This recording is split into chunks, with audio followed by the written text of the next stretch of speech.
जब आप एक मस्त प्लान बनाकर बर्गर खाने जाएं ये सोचकर कि एक मस्त फूड व्लॉग बन जाएगा, और ये सब कुछ करके जब आप वापस घर आएं और वीडियो को एडिट करने के लिए बैठें, तभी आपको पता चले कि अंधेरे की वजह से वीडियो का रिजल्ट एकदम बेकार। तो ज़रा सोचें आपके दिल पर क्या गुजरेगी। मेरा भी यही हाल हो रखा है जो आप सोच रहे हैं। पैसे दे मौत क्या नहीं खाना, पैसे वीडियो ना, वीडियो तो पैसे देंगे ना, पैसे हाँ सही है। पहले खाने तो देना। मैं सोच रहा हूँ कि वीडियो एडिटिंग तो चलो सीख चुके हैं, क्यों ना हम इसमें 3D मॉडलिंग और 3D एनिमेशन स्टार्ट कर दें।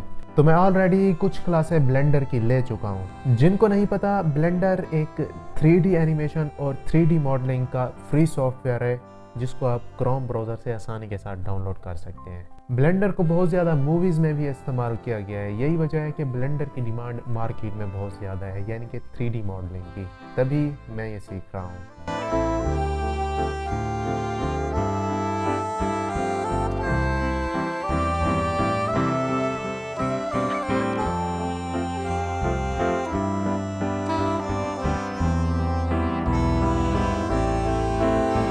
अच्छा, क्या आप सोच सकते हैं कि ऐसे इलाके में हम जा रहे हैं बर्गर खाने के लिए। अगर हम रास्ता आपको दिखाएं तो रास्ता माशाल्लाह बेहतरीन है, और आगे हमने एक कुत्ते को उठाना है उसको भी साथ लेके जाना है बर्गर खिलाने के लिए। ये एक हमारे साथ और भी है, और रास्ता आप देख सकते हैं।